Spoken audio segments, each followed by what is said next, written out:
గడచిన కాలమంతా సంరక్షించి సజీవుల లెక్కలలో భద్రపరుచున్నారు తండ్రి. మీకు స్తోత్రాలు తండ్రి.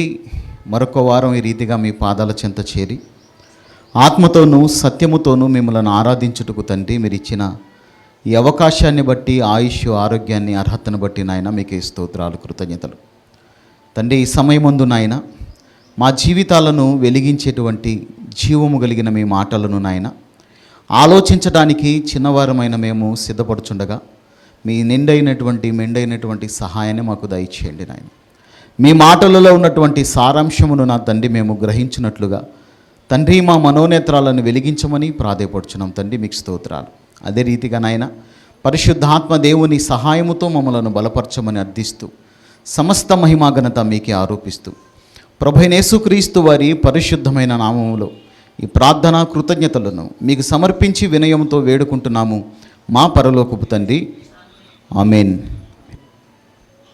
ప్రార్థన చేసిన తర్వాత ఆమేన్ చెప్పరేంది? ఎందుకని అంటే ఏకీభవించరా మీరు? ప్రార్థనలో ఏకీభవించమని చెబుతున్నాను, ఏకీభవించరు. అందరికి వచ్చిన పాట పాడుతున్నా కూడా కలిసి పాడలేరు. ప్రార్థన అయిపోయిన తర్వాత ఆమెను కూడా చెప్పరు. ఎందుకు మరి? ఉండకండి అలా దయచేసి. క్రీస్తునందు ప్రియమైన సహోదరి సహోదరులారా, మరొకసారి మనలను ప్రేమించి ఈ సమయాన్ని మనకు దయచేసినటువంటి ఆ దేవాది దేవునికి ప్రభువైన యేసుక్రీస్తు వారి ద్వారా కృతజ్ఞతాస్తుతులను, స్తోత్రములను సమర్పించుకుంటూ ఆరాధన కార్యక్రమానికి చేరి వచ్చిన సహోదరి సహోదరులైనటువంటి మీ అందరికీ నా హృదయపూర్వకమైనటువంటి శుభాభివందనాలను తెలియజేస్తున్నాను. ప్రియులారా, ఈ సమయంలో పరిశుద్ధ దైవ గ్రంథమైన బైబిల్లో నుండి ఈరోజు ప్రధాన సందేశముగా ఒక ప్రాముఖ్యమైనటువంటి అంశాన్ని మనం మాట్లాడుకోబోతున్నాము. ప్రతి ఒక్కరూ కూడా చాలా జాగ్రత్తగా, ఏకాగ్రతతో, శ్రద్ధాశక్తులతో ప్రకటించబడుతున్నటువంటి దేవుని మాటలను విని గ్రహించేవారిగా ఉండాలని మీ అందరికీ కూడా మనవి చేస్తున్నాను. ప్రియులారా, గమనించండి, దేవుని వాక్యము దగ్గరకు మనం రావటం అనేది ఎంత ముఖ్యమో, వచ్చిన తర్వాత చెవులతో పాటు హృదయాన్ని కూడా దేవుని వాక్యానికి అప్పగించటం అంతే ముఖ్యం. మనుషులుగా ఇక్కడ కూర్చొని మనసు ఎక్కడ ఉందనుకోండి, వచ్చి కూడా ప్రయోజనం లేదు. అలాంటి వారు రాకుండా ఉంటేనే మంచిది. కాబట్టి ఎవరము కూడా దేవుడిస్తున్నటువంటి అవకాశాన్ని చేజార్చుకోకుండా సమయాన్ని ఆయన ఇస్తున్నటువంటి ఈ ధన్యతను మనం అందరము కూడా సద్వినియోగం చేసుకుంటూ ముందు కొనసాగుదాం. ప్రియులరా, ఈరోజు మనం మాట్లాడుకోబోతున్నటువంటి అంశము మోషే చేసిన తప్పేమిటి. ఈరోజు మనం మాట్లాడుకోబోతున్నటువంటి అంశము మోషే చేసిన తప్పేమిటి. మోషే చేసిన తప్పేమిటి అనగానే ఇప్పటికే మనకు అర్థమైపోయి ఉండాలి, పాత నిబంధనలో ఉన్నటువంటి సందర్భాలను, లేఖనాలను మనం మాట్లాడుకోబోతున్నామని. అయితే ఇక్కడ మనం గమనించవలసింది ఏమిటంటే, పాత నిబంధనలో ఉన్నటువంటి సందర్భాలను, లేఖనాలను మనం ఆలోచిస్తున్నా ఈరోజు క్రైస్తవులుగా మనందరికీ అవసరమైనటువంటి విషయాలనే మనం మాట్లాడుకోబోతున్నాము అన్నటువంటి విషయాన్ని గమనించండి ప్రియులారా. అలాగే మోషే చేసిన తప్పేమిటి అన్నటువంటి అంశంలో ఈరోజు మనం మాట్లాడుకునేది మొదటి భాగం మాత్రమే. ఈ అంశము రెండు భాగాలుగా మనం మాట్లాడుకుంటాం, గుర్తుపెట్టుకోండి. రెండు భాగాలుగా మాట్లాడుకుంటాము. ఇది మొదటి భాగము. బైబిల్ గ్రంథంలో ఈ అంశానికి సంబంధించినటువంటి లేఖనాలను ఆలోచిస్తున్నప్పుడు సర్వసాధారణంగా మనకు అనిపిస్తుంటుంది, ఈ వచనాలు నాకు తెలుసు కదా, నేను చాలాసార్లు విన్నాను, లేక చాలాసార్లు చదివాను అన్నటువంటి ఆలోచన ఒకవేళ వచ్చేటువంటి అవకాశం ఉంటుంది. అయినా కూడా ఆశతో ఈ సమయంలో దేవుడు ఆ లేఖనాల ద్వారా నాతో ఏం మాట్లాడబోతున్నారు అన్నటువంటి ఆలోచనతో ప్రియులరా, దేవుని మాటలను మనం ఆలోచించగలిగితే, అర్థం చేసుకోవడానికి ప్రయత్నం చేయగలిగితే ఒక మంచి సందేశాన్ని, ఒక అద్భుతమైనటువంటి వర్తమానాన్ని మనం నేర్చుకున్న వారం అవుతాము అన్నటువంటి విషయాన్ని మీకు గుర్తు చేస్తున్నాను, మీకు హామీ కూడా ఇస్తున్నాను. నేను ఖచ్చితంగా ఈ వారం వింటున్నటువంటి అంశము వచ్చే వారానికి కొనసాగింపుగా ఉంటుంది. కాబట్టి ప్రతి ఒక్కరూ కూడా ఈ వారం విని వచ్చే వారం దయచేసి ఎవరు కూడా మానకండి. దయచేసి ఖచ్చితంగా దేవుడు ఇస్తున్నటువంటి అవకాశాన్ని సద్వినియోగం చేసుకుందాము. ప్రతి ఒక్కరము కూడా జాగ్రత్తగా దేవుని వాక్యాన్ని మనం ఆలోచిద్దాం ప్రియులరా. కాబట్టి మనసు పెట్టి ప్రతి ఒక్కరూ ఆలోచించాలని మరొకసారి మనవి చేస్తూ ఈరోజు మన అంశము మోషే చేసిన తప్పేమిటి? మంచి అంశము, దయచేసి జాగ్రత్తగా నోట్ చేసుకోండి. ప్రభునందు ప్రియమైన దేవుని పిల్లలారా, బైబిల్ గ్రంథాన్ని మనం ఆలోచిస్తున్నప్పుడు మోషే గారికి బైబిల్ గ్రంథంలో మంచి సాక్ష్యం ఉంది. భక్తుడైనటువంటి మోషే గారికి బైబిల్ గ్రంథంలో మంచి సాక్ష్యం ఉంది. దేవుని చేత మంచి సాక్ష్యము పొందుకున్నవాడిగా భక్తుడైనటువంటి మోషే గారు మనకు కనిపిస్తుంటారు, మనందరికీ తెలుసు. నేను అడుగుతున్నాను, ఇంతకు మోషే గారికి ఉన్నటువంటి సాక్ష్యం ఏంటో చెప్పండి అమ్మా. మోషే గారికి ఉన్నటువంటి ఆ మంచి సాక్ష్యం ఏమిటి? మాట్లాడండి అందరూ. మోషే దేవుని ఇల్లంతటిలో నమ్మకమైన వాడు, అంత మాత్రమే కాదు, ఆయన మిక్కిలి సాత్వికుడు అన్నటువంటి మంచి సాక్ష్యము దేవుని ద్వారా మోషే గారు పొందుకొని ఉన్నారు. ప్రభునందు ప్రియులారా, అయితే ఇక్కడ మనం గమనించవలసింది ఏమిటంటే, మోషే గారు దేవుని ఇల్లంతటిలో నమ్మకమైన వాడు, మిక్కిలి సాత్వికుడు అని మనం మాట్లాడుకుంటున్నాము. అయినా కూడా ఆయన భక్తుడైనా సరే, లేక భక్తులు ఎంత గొప్పవారైనా సరే, వారు మనుషులే గనుక ఖచ్చితంగా ఎక్కడో చోట ఏదో ఒక చోట వారిలో లోపం అనేది కనిపిస్తూనే ఉంటుందన్నటువంటి విషయాన్ని మనం గమనించుకోవాలి.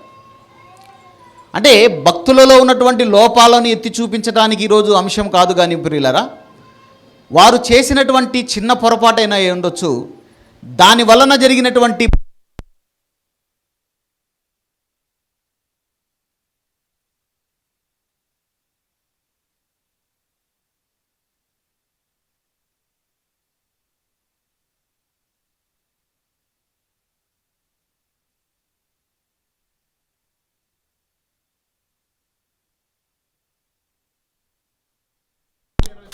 జీవితం చాలా గొప్పగా ఉంటుందండి.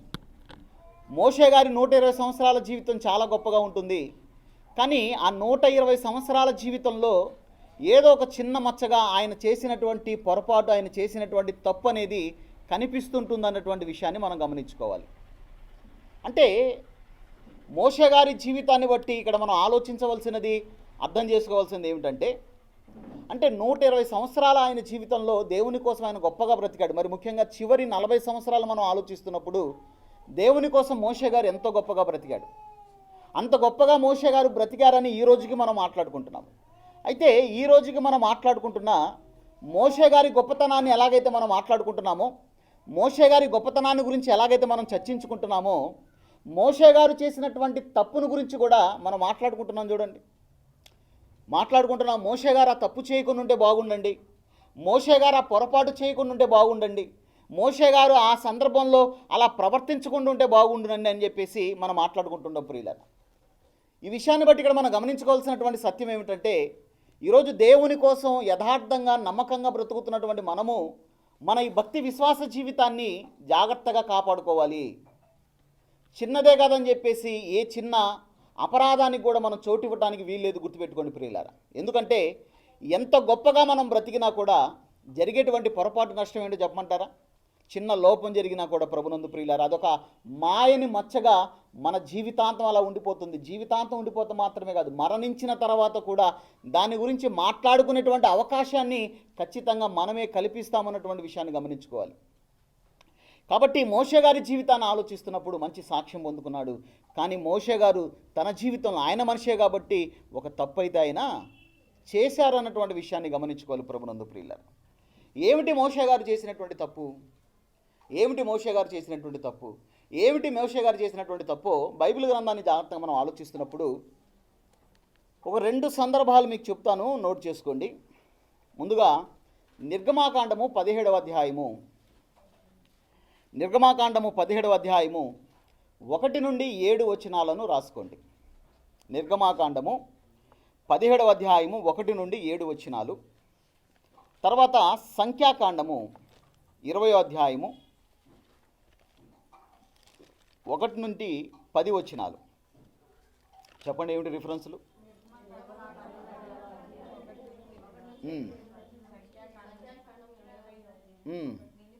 1 నుంచి 10 వచనాలు. జాగ్రత్తగా మీరు ఆలోచించగలిగినట్లయితే ప్రియులారా, ఈ 2 సందర్భాలను మనం ఆలోచిస్తున్నప్పుడు మనం గమనించవలసినటువంటి, మనం గ్రహించవలసినటువంటి, ఖచ్చితంగా మనం నేర్చుకోవలసినటువంటి, మనం జాగ్రత్త పడవలసినటువంటి కొన్ని సంగతులు ఉంటాయి. గమనించండి, దేవుని వాక్యాన్ని పరిశోధించవలసినది, లేక దేవుని వాక్యాన్ని పరిశోధించేది దేనికోసమని మనం ఆలోచిస్తే పాటించటానికి అన్నటువంటి విషయాన్ని ఇక్కడ మనం గమనించుకోవాలి. ఏం జరగలేదు చూడండి అమ్మా, చూసారా ఇంత సీరియస్గా వాక్యం మాట్లాడుతున్నా కూడా అంటే మనసు ఇక్కడ ఉండదన్నమాట. మనకు ఏం లేదు, ఊరికి అలా తిరిగిపోతుంటుందని మన మనసు. దయచేసి ఉండమాకండి అలా.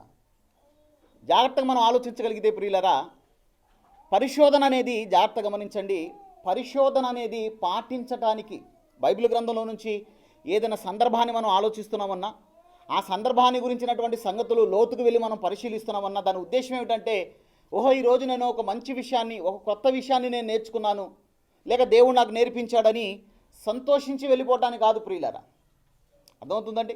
ఇదిగో ఈరోజు నేను నేర్చుకున్నటువంటి విషయం ద్వారా ఇదిగో దేవుడు నాకు ఈ సంగతిని తెలియచేసి ఉన్నారు, కాబట్టి ఖచ్చితంగా నేను దీన్ని పాటించాలి అన్నటువంటి విషయాన్ని గమనించుకోవాలి.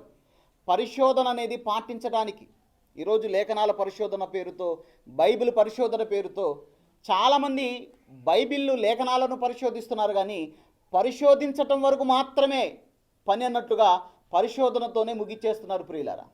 కానీ పరిశోధన అనేది పాటించటానికి అన్నటువంటి విషయాన్ని మర్చిపోవటానికి వీల్లేదు. పాటించలేనటువంటి పరిశోధన ప్రయోజనం లేదు ప్రభునందు ప్రియులారా. కొత్త విషయాన్ని నేర్చుకున్నాం, మరలా నేర్చుకున్నాం, ఇలా నేర్చుకుంటూ వెళ్ళిపోతే ఇక పాటించేది ఎప్పుడు అంటున్నాను నేను. నేర్చుకోవటానికే పరిమితం అయిపోతే ఇక పాటించేది ఎప్పుడు? కాబట్టి క్రీస్తునందు ప్రియులారా, దేవుడు ప్రేమించి సమయాన్ని ఇస్తున్నప్పుడు, అవకాశం ఇస్తున్నప్పుడు, ఒక మంచి విషయాన్ని తెలుసుకోవడానికి ఆయన కృప చూపిస్తున్నప్పుడు ఖచ్చితంగా దాన్ని మనం సద్వినియోగం చేసుకునే వారిగా ఉండాలని మీ అందరికీ మనవి చేస్తున్నాను. మంచిది. మొదటి సందర్భం ఏమిటది? నిర్గమాకాండము 17వ అధ్యాయము 1 నుండి 7 వచనాలు చూద్దాము. దయచేసి అందరూ బైబిల్ చూడండి. వచనాలు ఎక్కువ ఉన్నాయి కనుక నేను చదువుతుంటాను, దయచేసి అందరూ కూడా చూడండి, అవసరమైతే సహాయం చేయండి. తర్వాత ఇశ్రాయేలీల సర్వ సమాజము యెహోవా మాటలు చొప్పున తమ ప్రయాణములో సీను అరణ్యములో నుండి ప్రయాణమైపోయి రెఫీదీములో దిగిరి. ప్రజలు తమకు త్రాగు నీళ్లు లేనందున మోషేతో వాదించుచు త్రాగుటకు తమకు నీళ్ళిమని అడగగా, మోషే మీరు నాతో వాదింపనేలా యెహోవాను శోధింపనేలా అని వారితో చెప్పెను. క్రీస్తునందు ప్రియులారా, ఇక్కడ మనం జాగ్రత్తగా ఆలోచించగలిగితే ఇక్కడ రెఫీదీము అన్నటువంటి ప్రాంతం, సీను అరణ్యములో రెఫీదీము అన్నటువంటి ప్రాంతంలో ప్రజలు వచ్చి ఉంటుండగా ఇశ్రాయేలీలు ఐగుప్తు నుంచి బయలుదేరారు, కనానుకు వెళ్తున్నారు. కనానుకు ప్రయాణమవుతున్నటువంటి తొలి సంవత్సరాలలో జరుగుతున్నటువంటి సందర్భం ఇది. ఏం జరుగుతుందని మనం ఆలోచిస్తే, వారు తాగటానికి నీళ్లు లేకపోతే మోషే గారిని నీళ్ళు అడుగుతున్నారు. ఇప్పుడు మోషే గారిని నీళ్ళు అడుగుతుంటే మోషే గారు అంటున్నారు, నాతో వాదింపనేలా యెహోవాను శోధింపనేలా అంటున్నాడు ఆయన. అంటే క్రీస్తునందు ప్రియమైన దేవుని పిల్లలారా, నిజంగా దాహమై నీళ్ళు అడుగుతున్నారా వీళ్ళు? నిజంగా దాహమై నీళ్ళు అడుగుతున్నారా? ఒకవేళ నిజంగా దాహమై నీళ్ళు అడుగుతుంటే నీళ్ళు అడగటాన్ని అక్కడ మోషే గారు ఏమంటున్నారంటే, మీరు దేవుణ్ణి శోధిస్తున్నారు అని ఆయన అంటున్నాడు. ప్రభునందు ప్రియులారా, దేవుణ్ణి శోధిస్తున్నారు అంటే దేవుని నుండి మనం ఏదైనా ఆశిస్తున్నప్పుడు గమనించాలి, అది ఎలా ఉండాలని మనం ఆలోచించగలిగితే ప్రియులారా, దేవుని నుంచి మనం ఆశించేది, దేవుని నుంచి ఏదైనా మనం కోరుకునేది అది ఎలా ఉండాలని మనం ఆలోచించగలిగితే, దేవుని నుండి మనం ఆశిస్తున్నప్పుడు, దేవుని నుంచి మనం కోరుకున్నప్పుడు అది ఎలా ఉండాలంటే దేవుణ్ణి శోధించేదిగా ఉండకూడదండి మన కోరిక. లేక దేవుని నుండి మనం ఆశించేది దేవుణ్ణి శోధించేదిగా ఉండకూడదు. అది ఎలా ఉండాలని మనం ఆలోచించగలిగితే క్రీస్తునందు ప్రియమైన దేవుని పిల్లలారా, విశ్వాసముతో కూడుకున్నటువంటి కోరికై ఉండాలి మనది. అది ఎలాంటి కోరిక అంటే, ప్రతికూల పరిస్థితుల్లో సైతము నా దేవుడు అద్భుతం చేయగలుగుతాడు, ఎలాంటి పరిస్థితులు ప్రతికూలంగా ఉన్నా కూడా ఖచ్చితంగా నా ఆశను నా దేవుడు తీరుస్తాడు అన్నటువంటి ఆలోచన అనేది క్రీస్తునందు ప్రియులారా మనకు ఉండాలి. గమనించండి. కానీ ఎలాంటి ఆలోచన మనకు ఉండకూడదంటే, ఇదిగో ఈ పరిస్థితులలో, ఈ ప్రతికూల పరిస్థితులలో దేవుడు నా కోరిక తీర్చగలుగుతాడా, మా దాహానికి నీళ్ళు ఇవ్వగలుగుతాడా, దేవునికి ఇది సాధ్యమవుతుందా, దేవునికి ఇది వీలవుతుందా, దేవునికి ఇది వల్లవుతుందా అన్నట్లుగా ఉండకూడదు మన కోరిక. ఒకవేళ అలాంటి పరిస్థితుల్లో మనం ఉంటే ప్రియులరా, దానినే దేవుణ్ణి శోధించటం అంటారు. నా దేవుడు నాకు ఇవ్వగలుగుతాడు, ఆయన సర్వశక్తిమంతుడు, ఖచ్చితంగా ఇచ్చి తీరతాడనేది వేరు. నా దేవుడు ఇస్తాడా లేదా, ఇవ్వగలుగుతాడా లేదా అని ఆలోచనతో క్రీస్తునందు ప్రియులారా అడగటం వేరున్నటువంటి విషయాన్ని ఇక్కడ మనం గమనించుకోవాలి.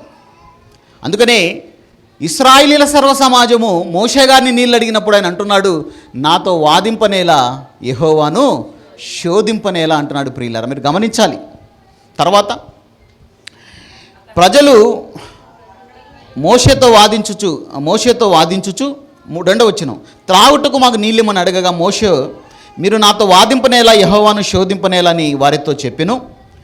అక్కడ ప్రజలు నీళ్లు లేక దప్పిగొని మోషే మీద సనుగొనుచు, ఇంతెందుకు మమ్మలను, మా పిల్లలను, మా పశువులను దప్పిక చేత చంపుటకు ఐగుప్తులో నుండి ఇక్కడికి తీసుకొని వచ్చితిర నేను. ప్రభునందు ప్రియమైన జాగ్రత్తగా మనం ఆలోచించగలిగితే ఇశ్రాయేలీలు దేవుణ్ణి శోధిస్తున్నారన్నటువంటి విషయం మనకు చాలా క్లియర్గా అర్థమైపోయిందండి. ఇశ్రాయేలీలు దేవుణ్ణి శోధిస్తున్నారన్నటువంటి విషయం చాలా క్లియర్గా అర్థమైపోయింది. ఏమంటున్నారు వీళ్ళు? దప్పికున్నారు, ఓకే, దాహం వేస్తుంది, ఓకే, దేవుడు ఇస్తాడన్నటువంటి నమ్మకంతో ఉండాలి.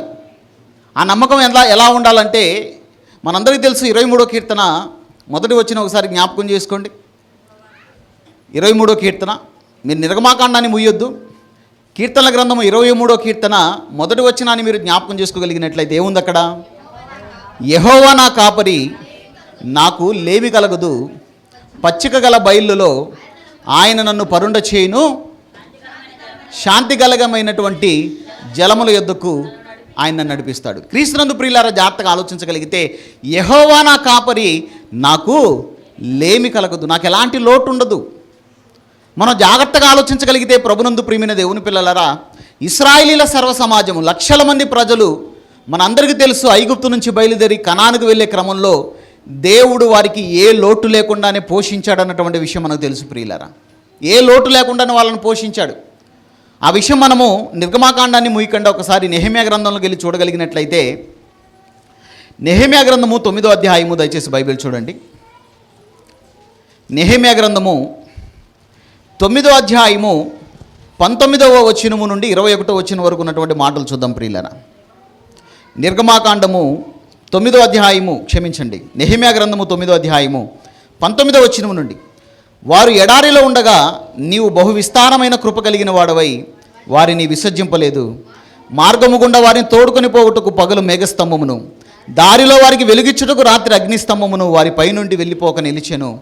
వారికి బోధించుటకు నీ ఉపకారాత్మను దయచేసితివి, నీవిచ్చిన మన్నాను ఇయ్యక మానలేదు. వారి దాహమునకు ఉతకమిచ్చితివి. 21వ వచనం చూడండి. నిజముగా అరణ్యములో ఏమీ తక్కువ కాకుండా 40 సంవత్సరములు వారిని పోషించితివి. వారి వస్త్రములు పాతగిలిపోలేదు, వారి కాళ్ళకు వాపు రాలేదు. నిజంగా క్రీస్తునందు ప్రియులారా, మనసు పెట్టి వచనాలను చదువుతుంటే 40 సంవత్సరాలు ఇశ్రాయేలీలు దేవుని చేత పోషింపబడ్డారంట. ఎలా పోషించబడ్డారు? 40 సంవత్సరాల్లో వారికి ఏదీ తక్కువ కాలేదంట. ఈ సందర్భంలో కూడా దాహం వేసి నీళ్ళు అడుగుతున్నారు. దేవుడు ఇచ్చే వరకు ఆగాలి కదా. ఆగకుండా వారు మాట్లాడుతున్నటువంటి మాటలు ఏమిటంటే, ప్రభునందు ప్రియులారా, ఎంత దారుణంగా మాట్లాడుతున్నారు చూడండి వాళ్ళు. 3వ వచనం, నిర్గమాకాండము 17వ అధ్యాయం 3వ వచనం, అక్కడ ప్రజలు నీళ్లు లేక దప్పికొని మోషే మీద సనుగుచు, ఇంతెందుకు మమ్మలను, మా పిల్లలను, మా పశువులను దప్పి చేత చంపుటకు ఐగుప్తులో నుండి ఇక్కడికి తీసుకుని వచ్చితిరా నేను. క్రీస్తునందు ప్రియులారా, జాగ్రత్తగా మనం ఆలోచించగలిగినట్లయితే ఏమండి, ఇది ఎంత దారుణమైనటువంటి పరిస్థితితో ఒకసారి మనం గమనించుకోవాలి. దేవుణ్ణి శోధిస్తున్నారంట వాళ్ళు, దేవుణ్ణి శోధిస్తున్నారు. దేవుణ్ణి శోధించటం అనేది ప్రభునందు ప్రియులరా, బైబిల్ గ్రంథంలో అదొక తీవ్రమైనటువంటి పాపముగా ఎంచబడింది, గమనించాలి. ఆ పొరపాటుకు కూడా మనం చేయడానికి వీల్లేదు. దేవుని శోధించడం అంటే ఎలాగుంటుంది? ఇక్కడ ఇశ్రాయేలీలు మాట్లాడినటువంటి మాటలు మనం చూసాము. మనం మాట్లాడేటువంటి మాటలు ఎలా ఉంటాయో తెలుసా? మన జీవితాల్లో ఏదైనా కొదవైనప్పుడు, ఏదైనా కష్టం వచ్చినప్పుడు, ఏదైనా లోటు అనేది ఉన్నప్పుడు, నా దేవుడు ఎలాంటి పరిస్థితుల్లో అయినా సరే నన్ను బలపరుస్తాడు, నడిపిస్తాడు అన్నటువంటి ఆలోచన చాలా కొద్దిగా మంది చేస్తారు. ఎక్కువ మంది చేసేటువంటి ఆలోచన ఏమిటంటే, నమ్ముకొని తప్పు చేశామన్నట్లుగా, మేము ప్రభువుని నమ్ముకోకముందే బాగుంది మా జీవితం, ఆయన నమ్ముకోక మునిపే అంత బాగా జరిగేది, ఆయన నమ్ముకోక మునిపే అంత బాగుండేది, అంత జరిగేది, అంత సవ్యంగా జరిగేది, ఆయన నమ్ముకొని పొరపాటు చేశామన్నట్లుగా ప్రభునందు ప్రియమైన దేవుని పిల్లలారా మాట్లాడటం అనేది దేవుని శోధించటం వంటిది. దేవుని శోధించటం గమనించాలి. దేవుణ్ణి శోధించడం అనేది మన జీవితంలో ఎప్పుడు జరుగుతుందంటే, దేవుని మీద మనకు ఉండవలసినటువంటి పరిపూర్ణమైనటువంటి విశ్వాసం అనేది సన్నగిలిపోయినప్పుడే ప్రభునందు ప్రియులారా దేవుణ్ణి శోధించడానికి మనము ప్రయత్నం చేస్తాము. అందుకనే నిర్గమాకాండము 17వ అధ్యాయము ఆ 3వ వచనాన్ని మనం చూస్తున్నప్పుడు, ప్రభునందు ప్రియమైన దేవుని పిల్లలారా, దేవుణ్ణి శోధిస్తున్నటువంటి ఆ సందర్భాన్ని మనం మనసులో పెట్టుకొని కొన్ని విషయాలను మనం మాట్లాడుకోవటానికి ప్రయత్నం చేద్దాం. ఏమిటి ఆ విషయం అంటే, ఒకసారి ద్వితీయోపదేశకాండం 6వ అధ్యాయము 16వ వచనాన్ని మీరు చూడగలిగినట్లయితే, ద్వితీయోపదేశకాండము 6వ అధ్యాయము 16వ వచనం. నిర్గమాకాండాన్ని ముయ్యకండి, మరలా అక్కడికి వద్దాం మనం. ద్వితీయోపదేశకాండము 6వ అధ్యాయం 16వ వచనం. చెప్పమ్మా. మీరు మస్సాలో మీరు మీ దేవుడైనటువంటి యెహోవాను శోధించిరి, ఆయనను శోధింపకూడదు. మస్సాలో అంటే ఈ సందర్భాన్ని గురించి మాట్లాడుతున్నాడు మరలా అక్కడ మోషే గారు. నిర్గమాకాండము 17వ అధ్యాయంలో ఉన్నటువంటి సందర్భాన్ని గురించి ద్వితీయోపదేశకాండం 6:16లో మరలా కోడ్ చేయబడుతుంది. ఏమని? మీరు మస్సాలో మీ దేవుడైనటువంటి యెహోవాను శోధించారు, ఆయనను శోధించకూడదు అంటున్నాడు. గమనించాలి.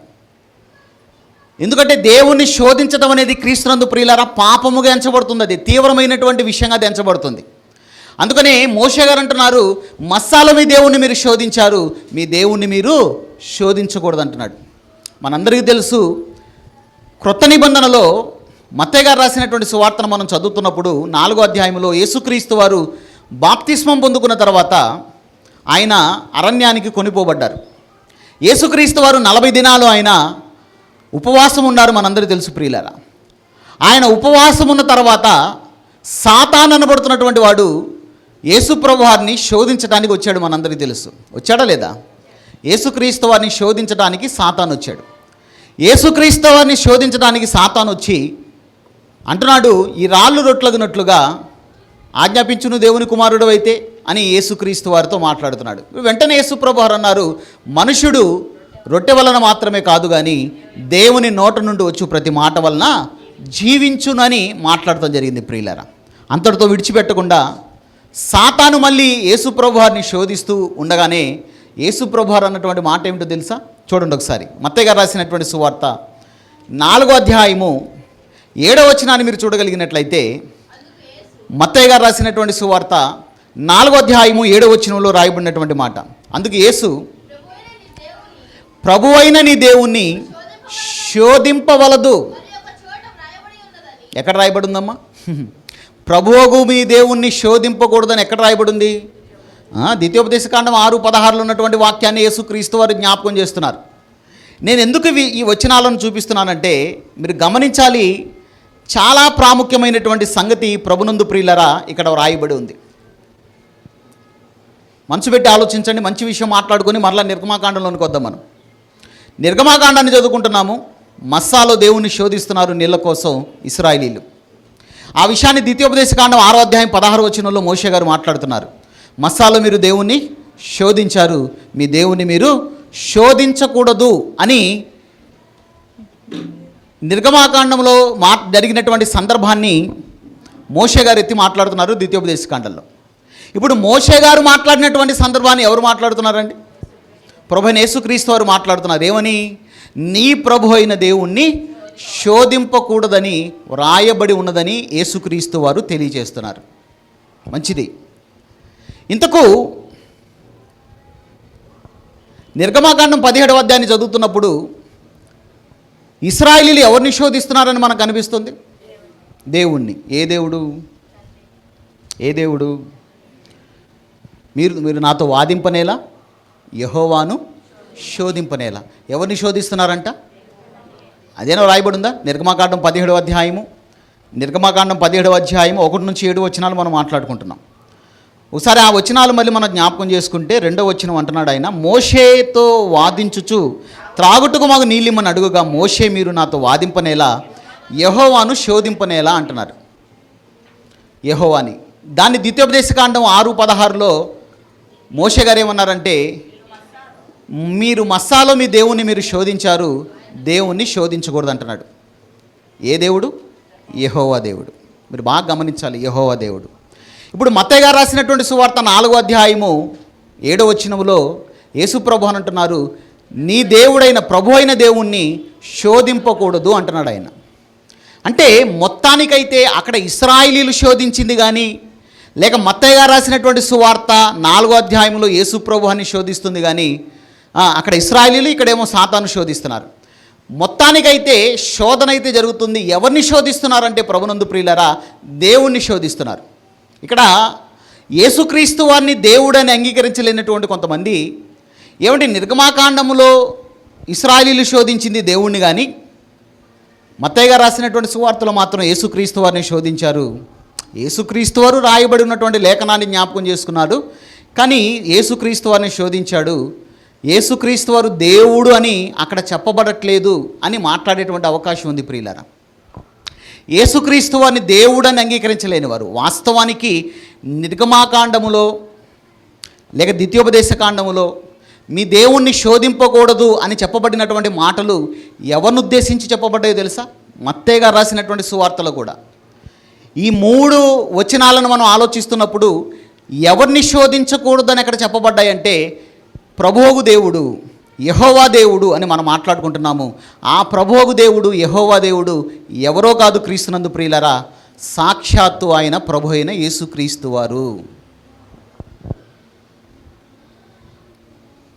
మనం అనుకోవచ్చు, ఏమండి నిర్గమాకాండంలో యెహోవా దేవుడు అని ఉంది కదా, యెహోవా వేరు యేసుక్రీస్తు వేరు కదా అంటే వేరే. కానీ నిర్గమాకాండంలో చెప్పబడినటువంటి యెహోవా ఎవరో కాదు, ఆయన యేసుక్రీస్తు వారు అన్నటువంటి విషయాన్ని మనం గమనించుకోవాలి ప్రియులారా. యేసుక్రీస్తు వారు యెహోవాగా ప్రత్యక్షమయ్యారు ఆయన. అంత మాత్రమే కాదు, కొన్ని చోట్ల యెహోవా దూత అన్నటువంటి బిరుదు కూడా యేసుక్రీస్తు వారికి కనిపిస్తుంటుంది. ఆ పేరుతో కూడా యేసుక్రీస్తు వారు పాత నిబంధనలో ప్రత్యక్షమయ్యారు. అనుమానంగా చూస్తున్నారు ఏంది నా వైపు, భలే చెప్పావులే కానీ బైబిల్లో వచనం ఉంటే చూపించు అన్నట్టుగా ఉంది మీ ఫీలింగ్. వచనం లేకుండా అంత తేలిక ఎందుకు మాట్లాడతానండి? మీరు నా మీద ఉన్నటువంటి విశ్వాసంతోనూ అభిమానంతోనూ మా పాస్టర్ గారు కదండి తప్పు చెప్పరని చెప్పేసి మీరు ఒకవేళ మొహమాట పడుతూ మీరు ఒకవేళ అంగీకరించినా, బయట యేసుక్రీస్తు వారిని దేవుడు కాదనే వాళ్ళంత తేలిగా ఒప్పుకోరు. అందుకనే ఏం చేద్దామంటే మనము నిర్గమాకాండము, ద్వితీయోపదేశకాండము, మత్తయ్య గారు రాసినటువంటి సువార్త, ఈ 3 సందర్భాలలో యెహోవాను శోధింపకూడదన్నాడు, మీ దేవుడైనటువంటి ప్రభును శోధించకూడదన్నాడు. ఇప్పుడు యెహోవా దేవుడైనటువంటి ప్రభు ఎవరుగా మనకు కనిపిస్తున్నారంటే యేసుక్రీస్తు వారని నేను చెప్పాను. యేసుక్రీస్తు వారు అనడానికి ఆధారం ఏమిటంటే కొరింథీలకు పౌలు గారు రాస్తున్నటువంటి మొదటి పత్రిక. కొరింథీలకు పౌలు గారు రాస్తున్నటువంటి మొదటి పత్రిక. ఖచ్చితంగా ఇది మాట్లాడవలసినటువంటి సందర్భం కనుక ఈ విషయాన్ని హైలైట్ చేస్తున్నానండి. ఎందుకంటే ఈరోజు యేసు ప్రభు వారిని దేవుడు కాదనేటువంటి గుంపు రోజు రోజుకి ఎక్కువైపోతుంది ప్రియులారా. చూద్దాం, కొరింథీ మొదటి పత్రిక 10వ అధ్యాయము. కొరింథీలకు పౌలు గారు రాసినటువంటి మొదటి పత్రిక 10వ అధ్యాయాన్ని మనం జాగ్రత్తగా చూస్తున్నట్లయితే 9వ వచనాన్ని మనం చూద్దాం ప్రియులారా. కొరింథీ మొదటి పత్రిక 10వ అధ్యాయము 9వ వచనం. మనము ప్రభువును శోధింపకయుందుము, వారిలో కొందరు శోధించి సర్పం వలన నశించిరి. మనం జాగ్రత్తగా ఆలోచించగలిగితే అరణ్యములో శోధించినటువంటి సందర్భం, ప్రభువును శోధించినటువంటి సందర్భం. నేను మస్సా దగ్గర శోధించినటువంటి సందర్భాన్ని మాట్లాడుతున్నాను, కానీ మరొక సందర్భం కూడా ఉందంట. దేవుణ్ణి శోధించి దేని చేత చనిపోయారంట వాళ్ళు? సర్పముల చేత చనిపోయారు. ఆ సందర్భాన్ని నేను టచ్ చేయట్లేదండి, నేను తర్వాత దాని గురించి మాట్లాడతాను. అరణ్యములో సర్పముల చేత చంపబడినప్పుడు అక్కడ శోధించింది ఎవరిని, అక్కడ జరిగినటువంటి పరిస్థితుల్లో నేను మరలా మాట్లాడతాను ప్రభు చిత్తం అయితే. ఇక్కడ మనం గమనించవలసింది ఏమిటంటే 9వ వచనం, మనము ప్రభువును శోధింపకయుందుము, వారిలో కొందరు శోధించి సర్పం వల్ల నశించిరి. 9వ వచనం, మనము ప్రభువును శోధింపక ఉందుము. ఏముందమ్మా అంకె అక్కడ? 2 అంకె ఉందా? ఫుట్నోట్లో ఏముందో? ఏముంది ఫుట్నోట్లో? ప్రాచీన పత్రులలో క్రీస్తు అను పాఠాంతరం. అంటే మనం ప్రభువును శోధించక ఉందుము అంటే ఇంతకు ఎవరా ప్రభువు? యేసుక్రీస్తు వారు. మనకు తెలుగు బైబిల్లో, ఈ బైబిల్ మన దగ్గర ఉన్నటువంటి బైబిల్లో మళ్ళీ ఫుట్ నోట్లో ప్రత్యేకంగా కనిపిస్తుంది, కానీ కొన్ని బైబిల్ మీరు ఆలోచిస్తున్నప్పుడు అక్కడ ఏముంటుందంటే డైరెక్ట్గా మనము ప్రభువు యేసుక్రీస్తును శోధింపక ఉందుము అని ఉంటుందన్నమాట. నిజంగా అరణ్యములో వారు శోధించింది యేసుక్రీస్తు వారిన యెహోవా దేవుణ్ణ అంటే ఇద్దరిని. ఎందుకంటే ఆ ఇద్దరు ఒక్కరే కాబట్టి ప్రభునందు ప్రియులారా, ఆ ఇద్దరు ఒక్కరే. యెహోవాగా పాత నిబంధనలో యేసుక్రీస్తు వారు ప్రత్యక్షమయ్యారు.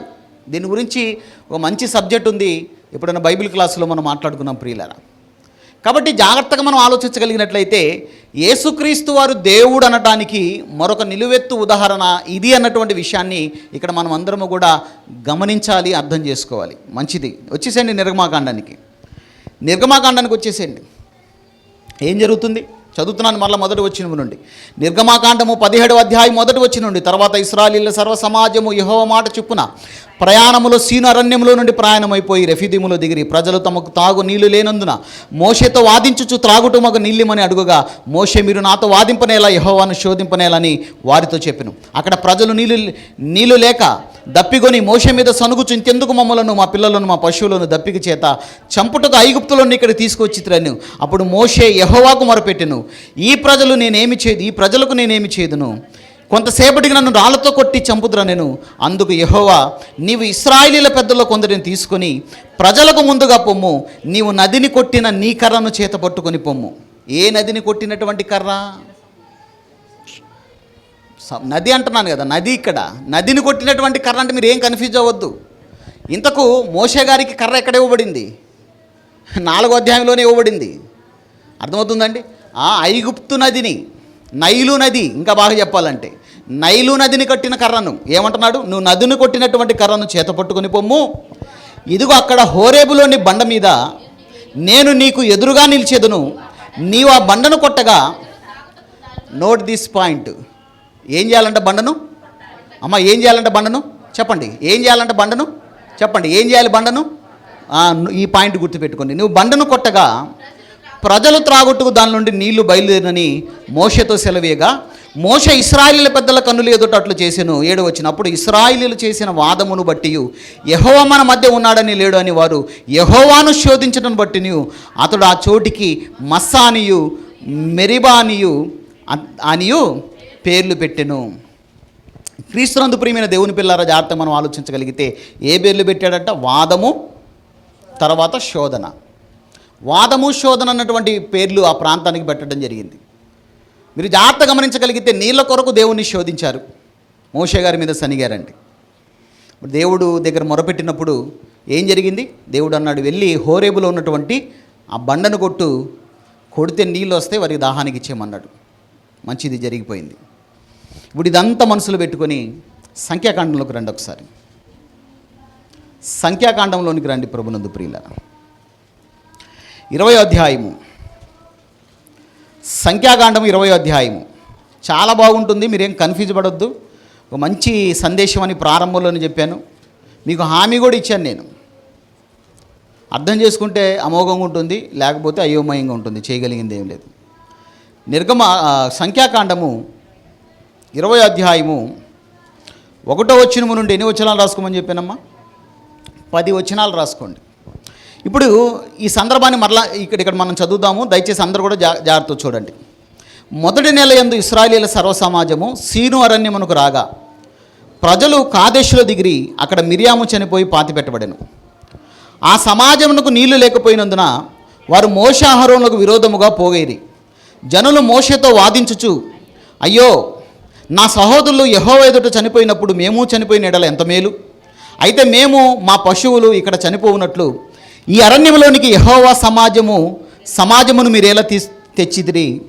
ఈ కాని చోటికి మమ్మలను తెచ్చుటకు ఐగుప్తుల నుండి మమ్మల్ని ఎలా రప్పించిదిరి? ఈ స్థలములో గింజలు లేవు, అంజూరాలు లేవు, ద్రాక్షలు లేవు, దానిమ్మలు లేవు, త్రాగుటకు నీళ్ళే లేవనిరి. అప్పుడు మోషే అహరోనులు సమాజం ఎదుటి ప్రత్యక్ష గుడారము యొక్క ద్వారములోనికి వెళ్ళి సాగిలపడి యెహోవా మహిమను వారికి సాగిలపడగా యెహోవా మహిమ వారికి కనబడెను. 7వ వచనం. అంతటా యెహోవా మోషేకి ఇలాగు సెలవిచ్చెను, నీవు నీ కర్ర తీసుకొని నీవును నీ సహోదరుడైనటువంటి అహరోను ఈ సమాజమును పోగు చేసి వారి కన్నులెదుట ఆ బండతో మాట్లాడుము, అది నీళ్ళిచ్చును. ఈ మాట కూడా గుర్తుపెట్టుకోండి, అండర్లైన్ చేసుకోండి. ఏ కలర్ పెన్ ఉంటే ఆ కలర్ పెన్తో ఆ బండతో మాట్లాడుము, అది నీకు నీళ్ళిచ్చును. నీవు వారి కొరకు నీళ్లను బండలో నుండి రప్పించి సమాజమును వారి పశువులను త్రాగుటానికి ఇమ్ము. యెహోవా అతనికి ఆజ్ఞాపించినట్లు మోషే ఆయన సన్నిధిలో నుండి ఆ కర్రను తీసుకొని పోయెను. ఒక్క నిమిషం ఆగుదాం. ఇక్కడ మనం జాగ్రత్త గమనించవలసింది ఏంటంటే ప్రభునందు ప్రియులరా, నిర్గమాకాండం 17వ అధ్యాయం 1 నుంచి చెప్పండి 7 వచనాలు, సంఖ్యాకాండము 20వ అధ్యాయం 1 నుంచి 10 వచనాలు. నేను అడుగుతున్నాను, ఈ రెండు సందర్భాలు ఒకటా వేరువేరా? నిర్గమాకాండంలో జరిగినటువంటి సందర్భం, సంఖ్యాకాండంలో ఉన్నటువంటి సందర్భం రెండు వేరువేరు అంటారా, రెండు ఒకటేనంటారా? ఏదో ఒకటి చెప్పండి అమ్మా. వేరు. ఎంత కాన్ఫిడెంట్గా చెప్తున్నారు వేరు కానీ.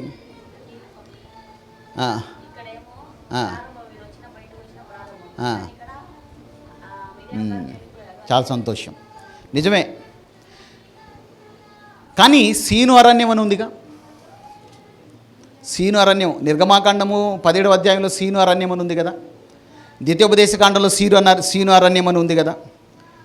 అంత మాత్రమే కాదు, మనం జాగ్రత్తగా ఆలోచించగలిగితే ఆ నీళ్లను ఆ ఇచ్చినటువంటి ఆ సందర్భాన్ని మనం చూడగలిగినట్లయితే 13వ వచనం చూడండి ఒకసారి.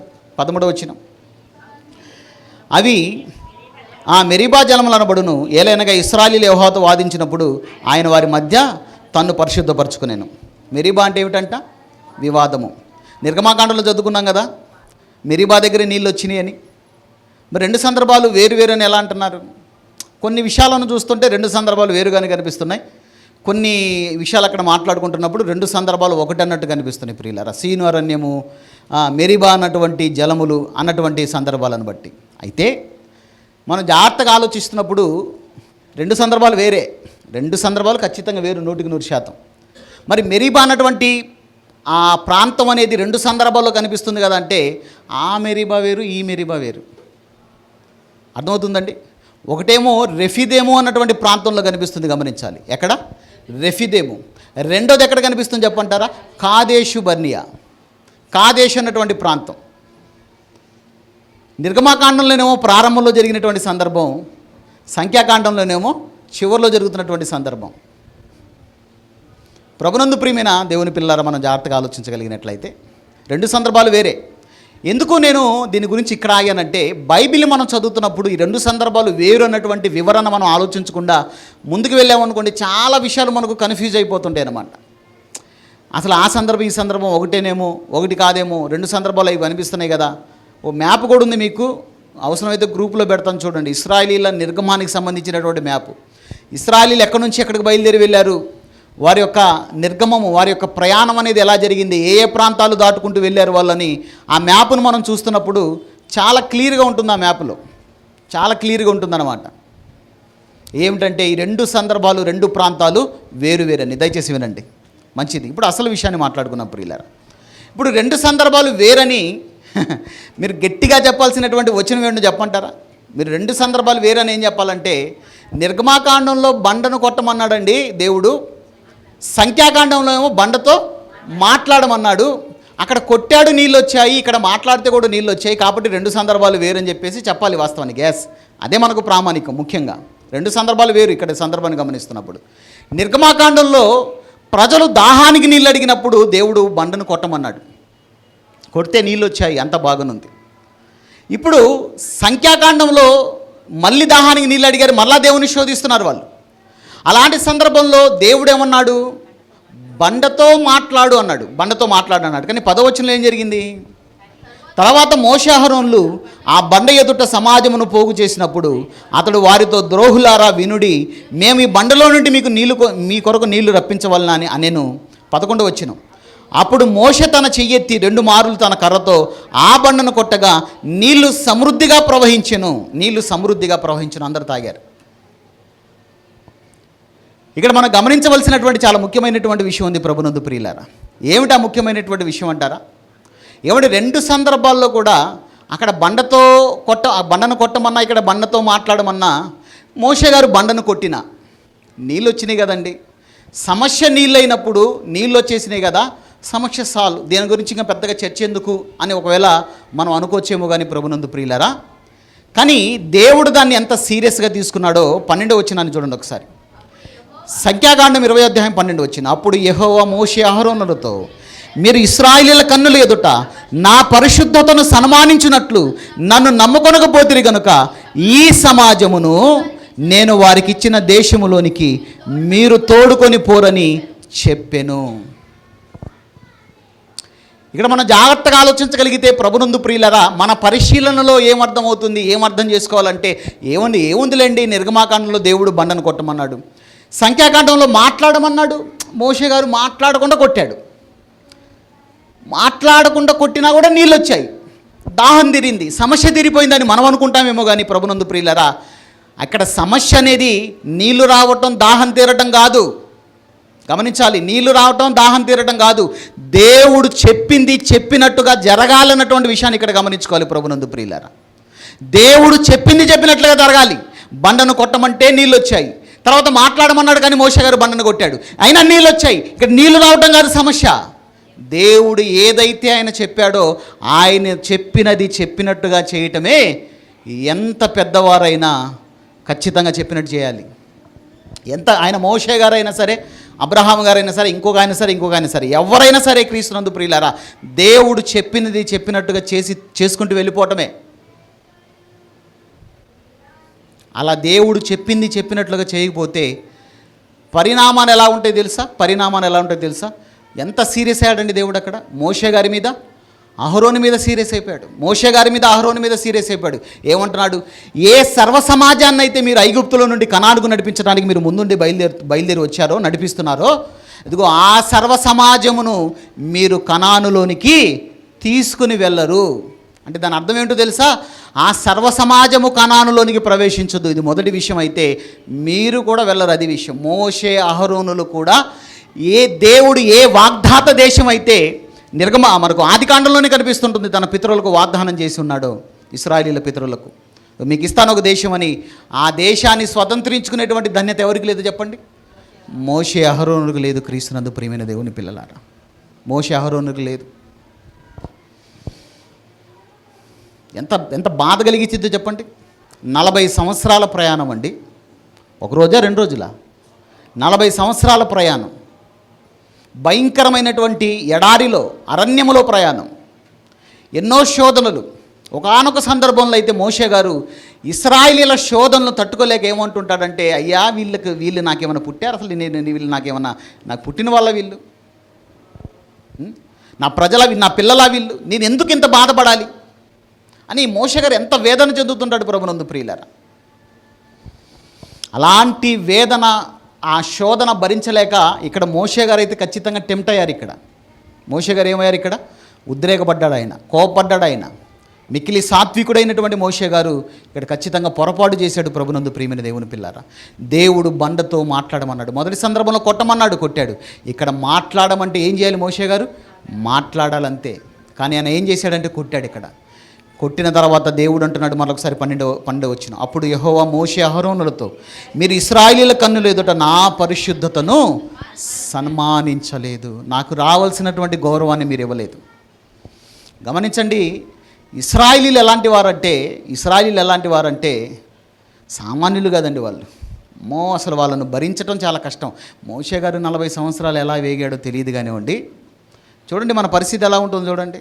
సంఘంలో పట్టుమని ఒక 50 మంది కూడా ఉంటారు. 50 మంది 50 దిక్కులు, 50 మంది దిప్పులు. మందిరంలో ఉన్నంతసేపు బాగానే ఉంటారు, మందిరంలో ఉన్నంతసేపు భక్తిపరులు అన్నట్టుగానే ఉంటారు. బయటికి వెళ్ళిన తర్వాత మన విశ్వరూపం మనం చూపిస్తుంటాం. నిజంగా ఎలా ఉంటుంది? ఇశ్రాయేలీయుల పరిస్థితి కూడా అదే. దేవుడు పోషించి నడిపించినంత కాలం ఏ లోటు లేకుండా తీసుకుని వెళ్తున్నాడు ఆయన. ఏ కొదవ లేనంతకాలం అంతా బాగుంటుంది. ఇక్కడ కొదవ కూడా ఏముండదు అన్నమాట. కొంచెం గ్యాప్ వచ్చింది, నీళ్ళు అందడానికి, ఆహారం అందడానికి కొంచెం గ్యాప్ వచ్చింది. ఆ గ్యాప్ రావడంతో ఆలస్యం ఏం చేయడం ప్రారంభిస్తారు? వీళ్ళు శోధించడం ప్రారంభిస్తారు. ఏమేమి గుర్తుకొస్తాయి? అన్నీ గుర్తొస్తాయి వీళ్ళకు. వదిలిపెట్టినటువంటి ఐగుప్తు గుర్తొస్తుంది, అక్కడ తిన్న తిండి గుర్తొస్తూ ఉంటుంది, వీళ్ళ కోరికలన్నీ కూడా బయట పెడుతుంటారండి. ఎంత దారుణం ప్రభునందు ప్రియమైన దేవుని పిల్లలారా. అందుకనే 95వ కీర్తన మీరు చూస్తున్నప్పుడు మీరు సంఖ్యాకాండాన్ని మూయకండి దయచేసి.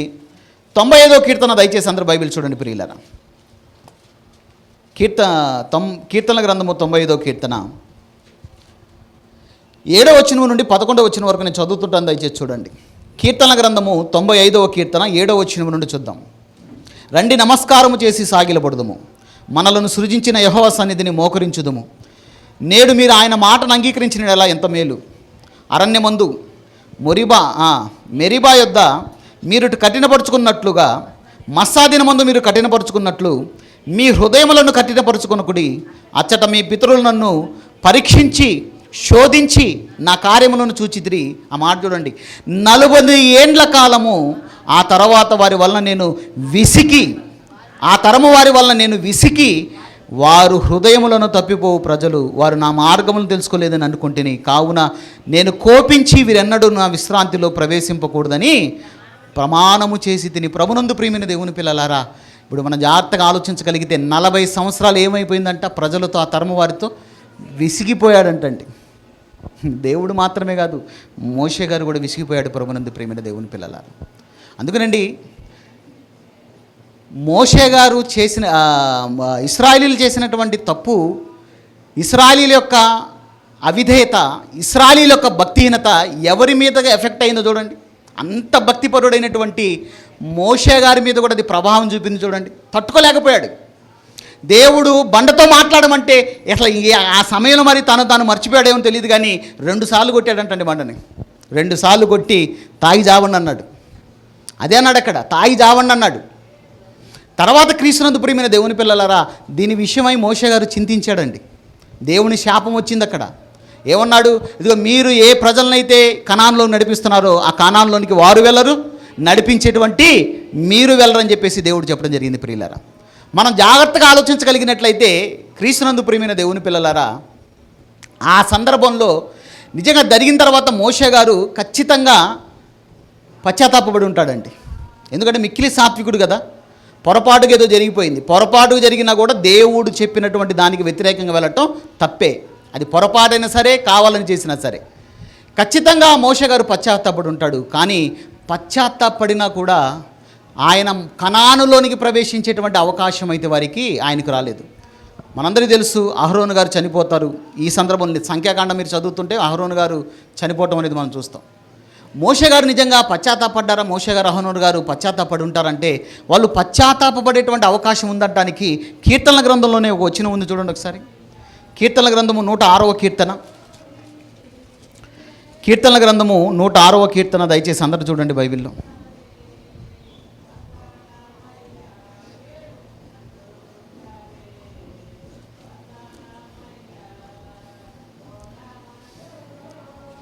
కీర్తనల గ్రంథము తీశారా?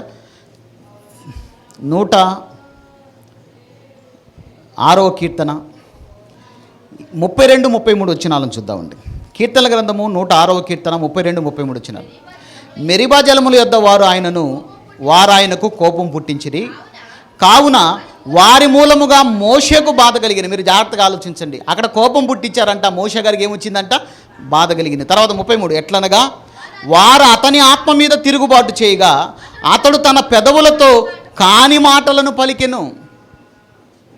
పెదవులతో కాని మాటలను పలికాడా? తొందరపడి మాట్లాడేశాడు. మాట్లాడమని చెప్పేసినటువంటి సందర్భంలో బండనాయన కొట్టేశారు. ప్రభునందు ప్రియమైన దేవుని పిల్లలారా, మనం జాగ్రత్తగా ఆలోచించగలిగినట్లయితే పొరపాటు అయితే జరిగింది అన్నటువంటి విషయాన్ని ఇక్కడ మనం అందరం కూడా జాగ్రత్తగా ఆలోచించాలి. ఇప్పుడు మోషే గారు మనకు నేర్పిస్తున్నటువంటి పాఠం ఏమిటంటే, ఇదిగోండి, ఆయన చేసిన తప్పు మనం చేయకూడదు. ఆయన చేసిన తప్పు మనం చేయకూడదు. ఏమిటి ఆయన చేసిన తప్పు అంటారా? బండతో మాట్లాడమంటే కొట్టాడు. ఏమండి, మొదటి సందర్భంలో దేవుడే కొట్టమన్నాడు కదా, రెండో సందర్భంలో ఏముందిలేండి కొడితే అనుకుంటారా? అలా వీల్లేదు. దేవుడు కొట్టమంటే కొట్టాలి, దేవుడు మాట్లాడమంటే మాట్లాడాలి. కానీ మాట్లాడమంటే కొట్టాడు. క్రీస్తునందు ప్రియులారా, అది మోషే గారు చేసిన తప్పు అయితే ఆ తప్పు మనకు నేర్పిస్తున్నటువంటి పాఠం ఏమిటంటే, ఇదిగో ఆ దేవుడు పరిశుద్ధ గ్రంథాన్ని మన చేతికిచ్చి పరిశుద్ధంగా బ్రతకమంటున్నాడు, భక్తిగా జీవించండి అంటున్నాడు. శుభప్రదమైనటువంటి నిరీక్షణ కొరకు ఈ లోకంలో మంచి విశ్వాసము కలిగిన వారిగా నడవండి అంటున్నాడు ఆయన. మీ భక్తి విశ్వాస జీవితాలను కాపాడుకుంటూ అంతం వరకు సహిస్తూ అన్ని విషయాలను రక్షణ పొందుకోండి అని దేవుడు తన వాక్యం ద్వారా పిలుపునిస్తున్నాడు.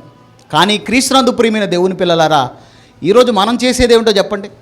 నేను అడుగుతున్నాను, దేవుడు చెప్పినటువంటి ప్రతి మాటకు లోబడి జీవించేటువంటి జీవితాలైనా మనకు? ఏమంటే అసలు వాస్తవంగా మనం మాట్లాడుకుంటే దేవుడు చెప్పినటువంటి మాట గురించి పక్కన పెడితే అసలు దేవుడు అంటేనే మనకు సరైనటువంటి గౌరవ మర్యాదలు అసలు లేవు. ఎందుకంటూ సరైన అవగాహన లేక. నిజంగా దేవుడు ఎంత గొప్పవాడో, దేవుడు ఎంత శక్తిమంతుడో ప్రభునందు ప్రియమైన దేవుని పిల్లలారా మనకు అర్థమైతే ఆ దేవుడు మనకిచ్చినటువంటి ఆ అవకాశాలను మనం సద్వినియోగం చేసుకుంటూ ఆయన గొప్పతనాన్ని అనుసరించి మనం బ్రతకగలుగుతాం. అర్థం కావట్లేదు కనుక నీ క్రీస్తునందు ప్రియులరా మన జీవితాలు ఈరోజు ఏమైపోతున్నాయంటే పదే పదే దేవునికి వ్యతిరేకంగా బ్రతకటం, దేవుని మీద తిరుగుబాటు చేయటం. మీరు అనుకోవచ్చు దేవుని మీద తిరుగుబాటు చేయటం ఏమిటంటారేమో, దేవుడు చెప్పిన మాటను పట్టించుకోకపోవటమే దేవుని మీద తిరుగుబాటు. నా కోసం నమ్మకంగా బ్రతకండి అని దేవుడు చెబుతున్నప్పుడు క్రీస్తునందు ప్రియులారా ఆ నమ్మకత్వాన్ని మనం కాపాడుకోవట్లేదంటే గుర్తుపెట్టుకోండి, ఇది దేవుని మీద తిరుగుబాటు కాదా? పరిశుద్ధంగా జీవించండి అని దేవుడు పిలుపునిస్తున్నప్పుడు పరిశుద్ధతను కాపాడుకునే విషయంలో మనము ఫెయిల్ అయిపోతున్నామంటే, విఫలమైపోతున్నామంటే ఇది దేవుని మీద తిరుగుబాటు కాదా? ప్రార్థనా జీవితాన్ని కలిగి ఉండనని దేవుడు చెప్తున్నప్పుడు ఆ ప్రార్థనా జీవితంలో మనము పడిపోతున్నామంటే క్రీస్తునందు ప్రియమైన దేవుని పిల్లలారా ఇది దేవుని మీద తిరుగుబాటు కాదా? ఈరోజు ప్రభునందు ప్రియమైన దేవుని పిల్లలారా క్రైస్తవ సహోదరి సహోదరులు భక్తిగా బ్రతికే విషయంలో కొన్ని రకాల పాపాలకు దూరంగానే ఉంటున్నారు. వ్యభిచారము, నరహత్యలు, దొంగతనాలు ఇటువంటి వారికి దూరంగానే ఉంటున్నారు, వ్యసనాలు వీటన్నిటికి. కానీ ప్రభునందు ప్రియమైన దేవుని పిల్లలారా చెడు అనేది చేయకుండా, దేవుడు చెప్పిన చెడు అనేది చేయకుండా పరిశుద్ధంగా బ్రతుకుతున్నారు, బాగుంది. కానీ ఇక్కడ మళ్ళీ ఎక్కడ పడిపోతున్నారు చెప్పంటారా? జాగ్రత్త వినండి, ముగిస్తాను. ఇక్కడ ఎక్కడ పడిపోతున్నారంటే దేవుడు చెప్పినటువంటి మంచి అనేది చేయకుండా ఇక్కడ పడిపోతున్నారు. గమనించండి, చెడు చేయకుండా ఉంటున్నారు, బాగుంది. చెడు చేయకుండా ఉండటం మాత్రమే కాదు, ఖచ్చితంగా దేవుడు చెప్పినటువంటి మంచి కూడా చేయాలి. చెడు మాత్రమే చేయకుండా ఏమండి నేను చెడుకు దూరంగా ఉంటున్నానంటే మంచిదే, దేవునికి స్తోత్రం, అలా ఉండండి, కాదనట్లేదు. కానీ దేవుడు చెప్పినటువంటి మంచి కూడా చేయాలి కదా అని అడుగుతున్నాను నేను ప్రభునందు ప్రియులారా. ఏమండి దేవుడు చెప్పినటువంటి మంచి టక్కున ఒకటి చెప్పండి, దేవుడు చెప్పినటువంటి మంచి ఒకటి చెప్పండి, టక్కున ఒకటి చెప్పండి. ఏమా అది ఇంకా చాలా ఉన్నాయి. నీ నోటిని కాపాడుకో, నీ నోటి నుంచి అపవిత్రమైనది ఏది కూడా రాకుండా చూసుకోమన్నాడు. మంచి ఇంకా మంచి చెప్పంటారా? ఇంకా మంచి చెప్పంటారా? దేవుడు చెప్పిన మంచి చెప్పంటారా? ఎడదెగక ప్రార్థన చేయండి అన్నాడండి. ఎడదెగక ప్రార్థన చేయండి అన్నాడు. ప్రార్థన గురించి మనం మాట్లాడుకుంటే ప్రభునందు ప్రియులారా, ఎందుకంటే వాక్యం చదవడానికి మనం సమయం లేదులేండి. ఎందుకంటే మనం ఫుల్ బిజీ పీపుల్ కదా, వాక్యం చదవడానికి మనకు సమయం లేదు. ఒకవేళ వాక్యం చదవడానికి సమయం లేదు, మనకు వాక్యం నేర్చుకోవడానికి కూడా మనకు సమయం లేదు. అందుకు చూడండి మనకు అంతా వచ్చేసింది బైబిల్. అందుకని వాక్యం చదవము, పోనీ వాక్యం నేర్చుకోవడానికైనా వస్తామంటే అలా నేర్చుకోవడానికైనా సరే మనం రాము. ఎందుకంటే మనం బిజీ, లేకపోతే మనకు అంతా వచ్చేసింది, మనకి రావాల్సింది ఏమీ లేదు. మనకు ఆదికాండం నుంచి ప్రకటన గ్రంథం వరకు ఉన్న 66 పుస్తకాలు ఉన్నటువంటి సారాన్ని మనం ఏం చేసాం, నలిపి పిండి ఆ రసాన్ని తీసుకొని తాగేసాం మనం. అందుకనే మనకు నిర్లక్ష్యం దేవుని వాక్యం అంటే. ఎందుకు ఈ మాట గట్టిగా చెబుతున్నానంటే ప్రభునందు ప్రియులరా, సంఘంలో జరుగుతున్నటువంటి బైబిల్ తరగతులు, స్త్రీల సహవాస కుడికలు, విజ్ఞాపన కుడిక, ఇది ఎవరి కోసం పెట్టబడిందో చెప్పండి? ఎవరి కోసం పెట్టబడింది? నా కోసమా? నా కోసమమ్మా? ఎవరి కోసం పెట్టబడింది చెప్పండి అంటున్నారు. మాట్లాడండి. అన్ని విషయాలు బాగానే మాట్లాడతారు, మీరేం అమాయకులు కాదు. మీరు అమాయకులని అస్సలు నేను అనుకోను. అర్థమవుతుందండి? మీరు అమాయకులని అస్సలు నేను అనుకోను. అన్ని విషయాలు బాగానే మాట్లాడతాం, మనం అన్ని దగ్గర బాగానే మాట్లాడతాం. మనకేమైనా రాలేదనుకోండి తగాదాడతాము, దానికోసం పోరాడతామా లేదా? పోరాడారా లేదా? పోయిన వారం పోరాడారా? చీటీ పట్టుకుని ఏం తిరిగామండి మనం. స్లిప్పు ఓటేసేటప్పుడు అడగాల్సింది, స్లిప్పు నలిగిన వాళ్ళకు ఓటేయటం లేదు, వీళ్ళు డబ్బులు తీసుకుని వీళ్ళందరినీ అరెస్ట్ చేయమని చెప్తే ఎలా ఉండేదో పరిస్థితి. ఏంటి తిరిగామా లేదా? సాధించుకునే వరకు ఊరుకోలేదు మనం. అర్ధరాత్రి 1 అయినా 2 అయినా 3 అయినా. నిజమండి, నేను వర్షం కురుస్తూ కరెంటు పోయిందండి. ఎలక్షన్ ముందే వర్షం కురుస్తూ కరెంటు పోయింది. 3 ఏమో అవుతుంది. బయటకు వచ్చాను, అసలు ఏముంది ఏంటి పరిస్థితి అండి. బయటకు వస్తే బయట ఎలా ఉందంటే 8 గంటలకు ఎలాగైతే కూర్చొని ఉంటారో అరుగుల మీద, మెట్ల మీద, అలా కూర్చొని ఉన్నారండి. ఏం అర్థం కాలేదు. నవ్వుకుని లోపలికి వెళ్ళిపోయాను. ప్రభునందు ప్రియమైన దేవుని పిల్లరా, జాగ్రత్తగా ఆలోచిస్తే చూడండి, అస్సలు మనం రాజీపడం అలాంటి విషయాల్లో పోరాడతాం. అవసరమైతే ఎంత సమయమైనా సరే అసలు ఏమి లేదు, ముందు మనకు రావాల్సింది దక్కించుకుంటాం. జాగ్రత్త ఖర్చు పెట్టుకున్నారా? వచ్చినాయని కూడా అది కూడా ఒక లంచమే. లెక్క చెప్పుకోవటమే లెక్కప్ప చెప్పుకోవాలి, దానికి కూడా లెక్కప్ప చెప్పుకోవాలి. నీకు తెలుసో లేదో, మేము అడగకపోయినా మాకు ఇచ్చి వెళ్ళారు. తీసుకోమంటే మళ్ళీ ఒక సమస్య అక్కడ. అదేంటి సమస్య? వీళ్ళు ఆ పార్టీకి సంబంధించిన వాళ్ళు. అందుకని ఏం చేశాము, ఆ డబ్బులు జాగ్రత్తగా పెట్టి చిలకలూరుపేట స్థానిక సంఘానికి ఒక వస్తువును కొందామని వైపు పక్కన పెట్టేశామండి. అది ఎందుకు వచ్చిన బాధ? అది అసలు తీసుకోవటం చాలా తప్పు, కానీ ఇచ్చి వెళ్ళిపోతున్నారు వాళ్ళు. తీసుకోలేదంటే వీళ్ళు ఆ పార్టీకి సంబంధించిన వాళ్ళ అనేది ఒక మళ్ళీ మాయని మచ్చ. అది మనం ఏ పార్టీకి సంబంధించిన వాళ్ళం కాదు. ఇది విషయం ఏమిటంటే, ప్రార్థనా వాక్యము మన జీవితంలో నిర్లక్ష్యం. దేవుడు చెప్పిన అతి మంచి అవే నాకు తెలిసి. ఇప్పుడు వీటిని చేయటంలో మనం ఫెయిల్ అవుతున్నామా లేదా?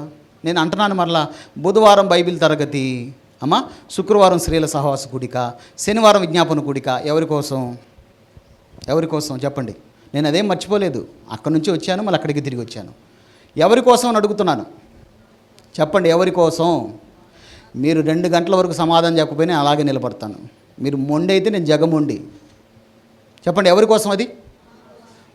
మా కోసం, మీ కోసం, మన కోసం. మరి వస్తున్నారా? మరి కుదరకంటే అస్సలు రాలేనటువంటి పరిస్థితి. దూరంగా ఉన్నాం కాబట్టి రాలేకపోతున్నాం. ఈ 2 కారణాలను పక్కన పెట్టండి. అవకాశం ఉండి రాగలిగి ఉండి కూడా వస్తున్నారా బైబిల్ క్లాసులో వాక్యాన్ని నేర్చుకోవటానికి? స్త్రీల సహవాస కూడికలో చాలా విషయాలు స్త్రీలుగా నేర్చుకోవడానికి చాలా సంగతులు, అలాగే విజ్ఞాపన కూడికలో అనేక జనుల కోసము దేవుని పాదాల దగ్గర ప్రార్థించడానికి మొరపెడతానికి వస్తున్నారా? ఎందుకు రావట్లేదు? అర్ధాంతరంగా ఆపేస్తాను. నేను చెబుతున్నాను, బైబిల్ తరగతి ఉండదు, స్త్రీల సహవాస కూడిక ఉండదు, విజ్ఞాపన కూడిక ఉండదు. ఆదివారం రోజు ఆరాధన మాత్రమే జరిగింది, గుర్తుపెట్టుకోండి. ఒకవేళ నేను ఆపానంటే దానికి కారణం చెప్పుకుంటారా? మీరే కారణం అవుతారు. ఒకవేళ నన్ను దేవుడు దోషించినా పర్వాలేదండి. ఎందుకంటే మీ క్షేమం కొరకు సంఘంలో కార్యక్రమాలు ప్రవేశపెడుతుంటే రాగలిగి ఉండి కూడా, వచ్చే అవకాశం ఉండి కూడా రాలేనంత నిర్లక్ష్యం ఏందని అడుగుతున్నాను మీకు. రాలేనంత నిర్లక్ష్యం ఏమిటి? ఇలాంటి నిర్లక్ష్యమైనటువంటి వైఖరితో బ్రతకటం ఇది దేవుని మీద తిరుగుబాటు కాదా? ఇది దేవుని మాటకు లోబడటమా? దేవుని మాటకు లోబడుతున్నామా? ప్రతి ఆదివారం రోజు సంఘ క్రమాలు చెబుతున్నప్పుడు, ఇదిగో వారంలో ఈరోజు ఈ కార్యక్రమం జరుగుతుంది, ఈ కార్యక్రమం ఉంటుంది, ఖచ్చితంగా రండి, పాల్గొండని నేను చెబుతున్నా కూడా అవకాశాన్ని సద్వినియోగం వినియోగించుకోకపోతే ఏమనాలి చెప్పండి? లోబడుతున్నారా? దేవుని మాటను లోబడుతున్నారా? మోషే గారు చేసింది చిన్న తప్పేనండి. ఒక తప్పే నాకు తెలిసి అక్కడ కనిపిస్తుంది. ఆ తప్పుకే దేవుడు అన్నాడు, ఇదిగో ఏ దేశాన్ని నడిపించడానికి ఇది ప్రజలన్నీ తీసుకుని మోషే నువ్వు ఇంత దూరం వచ్చావో ఆ దేశంలోనికి నువ్వు ప్రవేశించవు అని చెప్పాడండి. ఎంత దారుణమైనటువంటి విషయం తెలుసా ప్రభునందు ప్రియులారా? ఎంత బాధ ఉంటుందంటే, ఎంత వేదన ఉందంటే, దాని విషయమై మోషే గారు దేవుని దగ్గర అనేక సార్లు బ్రతిమలాడుకున్నాడండి. బ్రతిమలాడుకున్నాడు దేవుని దగ్గర, కానీ ఆయనకు అవకాశం అయితే రాలేదు. ప్రభునందు ప్రియమైన దేవుని పిల్లలారా, పదే ఆ మాట అంటుంటాడు చూడండి ఆయన. ద్వితీయోపదేశకాండము 1వ అధ్యాయము ప్రార్థన చేస్తాను చూడండి. ద్వితీయోపదేశకాండం 1వ అధ్యాయము 27వ వచనాన్ని చూడండి ఒకసారి. ద్వితీయోపదేశకాండం 1వ అధ్యాయము 27వ వచనం. మీ గుడారములలో సనుగునుచు యెహోవా మన యందు పగబట్టినందున మనలను సంహరించినట్లుగా అమోరీయుల చేతికి మనల్ని అప్పగించుటకు 5 దోషుల నుండి మనలను రప్పించి ఉన్నాడు. ఒక్క నిమిషం అండి, క్షమించండి. 3:26-27 అండి. 3వ అధ్యాయం 26-27 వచ్చినారు. ద్వితీయోపదేశకాండం 3వ అధ్యాయము 26-27 వచ్చినాలు. నేను చదువుతాను చూడండి, 2 వచనాలు ఉన్నాయి. 3వ అధ్యాయం 26-27 వచ్చినాలు. ఏముంది అక్కడ? యెహోవా మిమ్ములను బట్టి నా మీద కోపపడి నా మనవి వినకపోయాను, మరి యెహోవా నాతో ఇట్లా నేను చాలును, ఇక నీ సంగతిని గురించి నాతో మాట్లాడవద్దు. ఇదిగో నేను వెళ్ళాలనుకున్నటువంటి కనానుకు, నేను నడిపించినటువంటి ఆ కనానుకు నేను వెళ్ళాలనుకున్నాను, కానీ మీ వల్ల అవకాశం అనేది రాకుండా పోయిందంటున్నాడు చూడండి. 31వ అధ్యాయం, అదే ద్వితీయోపదేశకాండము 31వ అధ్యాయము 2వ వచనం కూడా చూడండి ఒకసారి. 31వ అధ్యాయము 2వ వచనం. ఇక మీదట నేను వచ్చుచూ పోవచ్చు ఉండలేను, యెహోవా ఈ యోర్దాను దాటకూడదని నాతో సెలవిచ్చెను.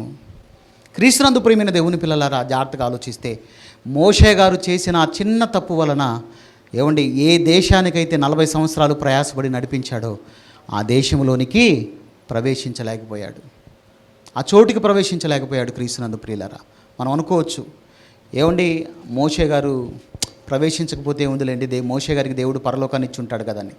పరలోకాన్ని ఇచ్చి ఉంటాడు. కానీ ఇక్కడ మనం గమనించవలసింది ఏమిటంటే మోషే గారు చేసిన తప్పు మనం చేస్తే ఏమిటా తప్పు? దేవుని మాటకు లోబడకపోవటం అనేటువంటి తప్పు. ఆ తప్పు మనం చేస్తే క్రీస్తునందు ప్రియమైన దేవుని పిల్లలారా, మనం పోగొట్టుకునేది ఏమిటో తెలుసా? మనకు పోగొట్టుకుంటే ఏమిటో తెలుసా? మనము పరలోకాన్ని పోగొట్టుకుంటాం. గుర్తుపెట్టుకోండి. మోషే గారు కనానుకు వెళ్ళలేకపోయారు. మనము పరలోకము అనేటువంటి కనానును మనం స్వతంత్రించుకోలేము క్రీస్తునందు ప్రియులారా. చాలా ప్రమాదం ఉంది, జాగ్రత్త, చాలా ప్రమాదం ఉంది. మోషే గారు చేసిన తప్పు నేర్పిస్తున్నటువంటి పాఠం. దేవుడు చెబుతున్న దాన్ని చేసుకుంటూ వెళ్ళిపోవటమే మన పని. మన భాషలో మనకు అర్థం కావాలంటే మనం జనరల్గా మాట్లాడుకుంటాం. ఏమిటంటే ఎక్కువ చేయకూడదు, అది విషయం. ఓవర్ యాక్షన్ చేయకూడదు. మనకు యాక్షన్ కూడా కాదు, మంది ఓవర్ యాక్షన్ అన్నమాట. మంది చాలా ఎక్కువ చేస్తుంటాం, దేవుని దగ్గర చాలా ఎక్కువ చేస్తుంటాం. చెబుతుంటేనే నిర్లక్ష్యం, చెబుతూనే ఉంటుంటాం. కానీ నిర్లక్ష్యం. వాక్య విషయంలో, ప్రార్థన విషయంలో, సహవాసంలో, కూడుకునే విషయంలో, దేవుని కోసం బ్రతికే విషయంలో, అన్ని విషయాలు కూడా నిర్లక్ష్యమే ప్రభునందు ప్రియులారా. ఈ ఓవర్ యాక్షన్ ఏం చేస్తుందో తెలుసా? మోషే గారు కనానికి వెళ్ళలేదేమో, పరలోకానికి అయితే వెళ్ళాడు. ఆయన కనానికి వెళ్ళలేదని బాధపడ్డాడేమో ప్రభునందు ప్రియులారా. మనం బాధపడినా కూడా అవకాశం లేదు. చేతులారా దేన్ని కోల్పోతాం తెలుసా? పరలోకం అనేటువంటి ఆ మహాపట్టణంలోనికి మనము ప్రవేశించలేము. ఆ పొరపాటు, ఆ తప్పు అనేది క్రీస్తునందు ప్రియులరా మనం చేయటానికి వీల్లేదు. చాలా జాగ్రత్తగా దేవుని కోసం బ్రతకాలి క్రీస్తునందు ప్రియమైన దేవుని పిల్లలారా. ఆయన మన మేలు కొరకు రాయించినటువంటి మాటలకు లోబడి మన జీవితాలను కట్టుకోవాలి. అలా కట్టుకోకపోతే మోషే గారికి వచ్చినటువంటి శిక్ష మనకు కూడా వచ్చేటువంటి అవకాశం ఉంది. ఆయన భూ సంబంధమైనటువంటి కణాన్ని కోల్పోయాడము, కానీ మనం పరలోక సంబంధమైనటువంటి కణాలను కోల్పోతాము. అంశం అయిపోలేదు, మరిన్ని విషయాలు ఇంకా ఉన్నాయి. అయిపోయింది అనుకుంటున్నారే మీరు? అవ్వలేదు. ప్రారంభంలోనే చెప్పాము, ఈ అంశము 2 భాగాలు. ఈ వారం ఒక భాగం అయితే వచ్చే వారం మరొక భాగం మాట్లాడతాను. చాలా ప్రాముఖ్యమైనటువంటి భాగం. మొదటి భాగాన్ని విని రెండో భాగాన్ని వినకపోయినా, రెండో భాగాన్ని విని మొదటి భాగాన్ని వినకపోయినా మనకు విషయం పరిపూర్ణంగా అర్థం కాదు ప్రభునందు ప్రియులారా. ఏముందండి విషయం, మాట్లాడేశారు కదా అంటారా? మళ్ళీ మీకు చిన్న విషయాన్ని జ్ఞాపకం చేసి ప్రార్థన చేస్తాను. నిర్గమాకాండంలో దేవుడు ఏమన్నాడమ్మా? బండను కొట్టమన్నాడు. సంఖ్యాకాండంలో ఏమన్నాడు దేవుడు? బండతో మాట్లాడమన్నాడు. మోషే గారు ఏం చేశారు? బండను కొట్టాడు. బండనే కదా కొట్టింది. దేని కొట్టాడమ్మా? బండను కొట్టాడా బండని? బండను కొట్టాడు. కొరింథీ మొదటి పత్రిక 10వ అధ్యాయము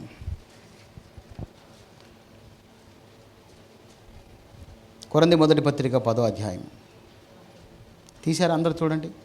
10వ అధ్యాయం మొదటి వచనం నుండి చదువుతున్నాను, 4వ వచనం వరకు చదువుతా నేను. చూడండి. సహోదరులారా, ఈ సంగతి మీకు తెలియకుండా నాకు ఇష్టం లేదు. అదేమనగా, మన పితరులందరూ మేఘం క్రింద నుండిరి, వారందరూ సముద్రంలో నడిచిపోయారు. ఇశ్రాయేలు గురించి అందరూ మోషేను బట్టి మేఘంలోను సముద్రంలోను బాప్తిసం పొందిరి. 3వ వచనం, అందరూ ఆత్మ సంబంధమైన ఒకే పానీయమును పానము చేసిరి. ఏలైనగా తమ్మును వెంబడించినటువంటి ఆత్మ సంబంధమైన బండలోనిది తాగిరి. ఆ బండ క్రీస్తే. ఆ బండ ఎవరంట? అరణ్యములో దేవుడు కొట్టమన్నటువంటి బండ, దేవుడు మాట్లాడమని చెప్పిన బండ, కానీ మోషే గారు కొట్టినటువంటి బండ. ఏ బండ? ఆ బండ ఎవరంట? ఆ బండ క్రీస్తే. ఆ బండ క్రీస్తా? ఆ బండ క్రీస్తు అయితే మోషే గారు చేసిన తప్పేమిటి? మనం అనుకుంటున్నాం బండను మాట్లాడమంటే కొట్టాడండి, అదే అనుకుంటున్నాం. తప్పు. అది మాత్రమే కాదు, ఆ బండ క్రీస్తే. ఏం జరిగిందో ప్రభు చిత్తం అయితే వచ్చేవారం మాట్లాడుకుందాం. దయచేసి ప్రతి ఒక్కరు కూడా దేవుడు అవకాశం ఇవ్వాలని ప్రార్థన చేయండి, దానికోసం సిద్ధపడండి. చిన్న ప్రార్థన చేసుకుందాం. ప్రార్థనలో ఏకీవించండి ప్రియులారా. పరిశుద్ధుడా, ప్రేమ నమ్మకం కలిగినటువంటి మా గొప్ప తండ్రి, ప్రభువైన యేసుక్రీస్తు వారి ద్వారా మీకే స్తోత్రాలు, కృతజ్ఞతాస్తుతులను చెల్లిస్తున్నాము నాయన. తండ్రి, మమ్మలను ప్రేమించి మీరిచ్చినటువంటి సమయాన్ని బట్టి దేవా మీకు స్తోత్రాలు, కృతజ్ఞతలు. నా తండ్రి, జీవము కలిగిన మీ మాటలను, మా జీవితాలను వెలిగించే మీ మాటలను మరొక్కసారి ఆలోచించున్నాము నాయన. తండ్రి, విత్తబడిన వాక్యము మంచి నేలనబడిన విత్తనాలు వలె ఫలింపనివ్వడానికి సహాయమును దయచేయండి నాయన. మా క్షేమం కొరకు ఎన్ని మాటలు రాయించారు నాయన. దృష్టాంతములుగా నా తండ్రి ఎన్ని సంగతులు నా తండ్రి మా కొరకు రాయించి ఇచ్చారు దేవా, మీకు స్తోత్రాలు. అవును తండ్రి, మోషే గారు చేసిన తప్పు మేము ఆలోచిస్తున్నాము నాయన. మరి మోషే గారు చేసిన తప్పు మేము చేయకూడదని మీ లేఖనాలు సెలవిస్తున్నాయి కనుక నా తండ్రి నాయన, మా జీవితాల్లో నా తండ్రి మీ మాటకు లోబడుతూ మీరు ఏదైతే చెప్పారో నాయన, ఏదైతే చేయాలని కోరుకుంటున్నారో అది మా జీవితాల్లో జరగటానికి తండ్రి మీ కృపను మాకు దయచేయమని. అయ్యా, మీ వాక్యానికి వ్యతిరేకమైనటువంటి జీవితాలు నా తండ్రి నాయన, మీ వాక్యాన్ని పట్టించుకోలేనటువంటి పరిస్థితి అయ్యా మేము ఉండకుండా నాయన, అయ్యా మీ మాటలకు లోబడి నా తండ్రి విధేయత కలిగి నా తండ్రి మరణం వరకు నమ్మకంగా బ్రతకటానికి మీ కృపను నా తండ్రి మాకు ప్రసాదించమని ప్రార్థిస్తూ ప్రాధేయపరచుదేవా.